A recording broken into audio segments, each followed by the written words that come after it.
negeri dengan sejarah panjang yang penuh perjuangan dari masa kolonialisme hingga era reformasi. Negeri ini terus berupaya membebaskan diri dari bayang-bayang masa lalu. Tapi, benar gak sih kita telah lepas dari pengaruh warisan kolonial itu? Halo guys, assalamualaikum warahmatullahi wabarakatuh. Balik lagi di video keempat. Nah, kalian udah bosen gak sih nontonin aku mulu? Janganlah ya. Oke, di video kali ini aku mau membahas tentang sebuah topik yang masih berkaitan dengan topik-topik sebelumnya, tapi lebih mendalam lagi. Tahu nggak tentang apa? Jadi, di video kali ini aku mau membahas tentang bagaimana warisan penjajahan membentuk politik di Indonesia saat ini.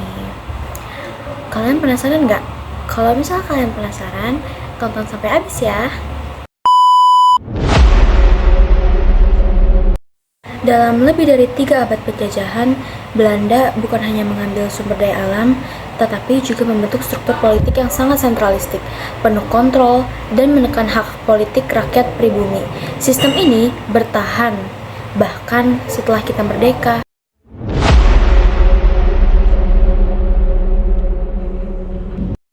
Setelah merdeka, kita membangun demokrasi. Namun, model sentralistik yang diwarisi dari Belanda tidak mudah hilang begitu saja.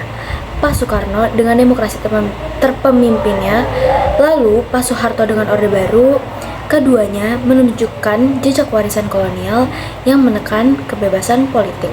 Menggali di dalam ciptaku, menggali di dalam khayalku.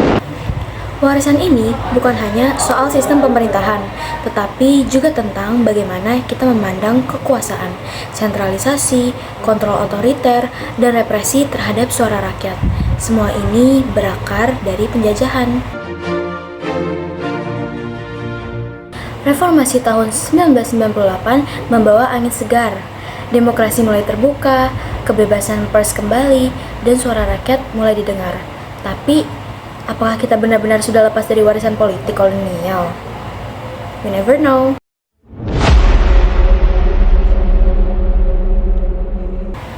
Tantangan demokrasi di Indonesia masih sangat besar nih.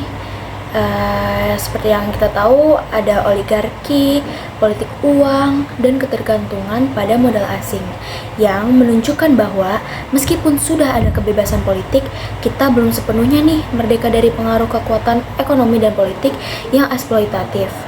Seakan-akan kolonialisme masih hidup dalam bentuk baru.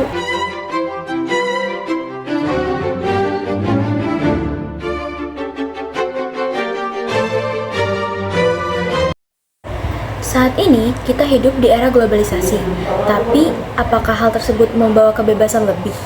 Atau hanya bentuk baru neokolonialisme, di mana kekuatan asing tetap memiliki kontrol melalui investasi dan bantuan ekonomi? Bagaimana ya demokrasi kita bertahan di tengah gelombang pengaruh luar ini?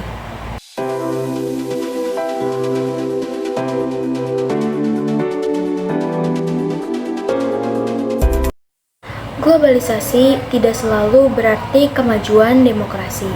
Justru, di beberapa aspek, ini bisa memperkuat kontrol ekonomi oleh negara-negara kuat yang mengulangi pola-pola lama dari penjajahan.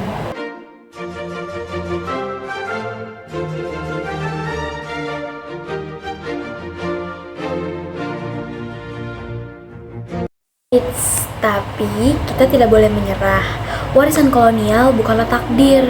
Indonesia memiliki potensi besar untuk membangun demokrasi yang sejati, bebas dari bayang-bayang masa lalu dan pengaruh asing. Tantangan itu nyata, tapi masa depan kita ada di tangan kita sendiri.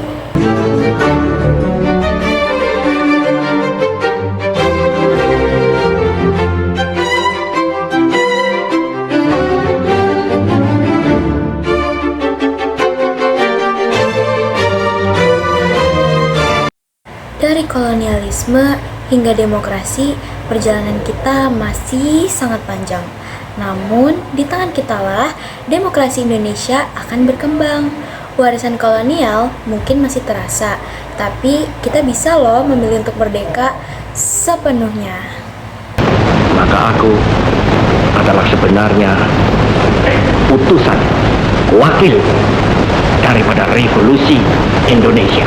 Revolusi Indonesia ini bukan revolusi Soekarno, tetapi revolusi daripada seluruh rakyat Indonesia, dari Sabang sampai Merauke.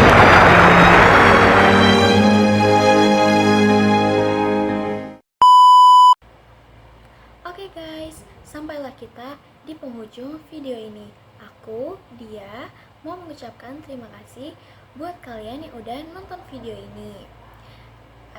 Sampai bertemu di pembahasan berikutnya. Bye bye. Thanks for watching.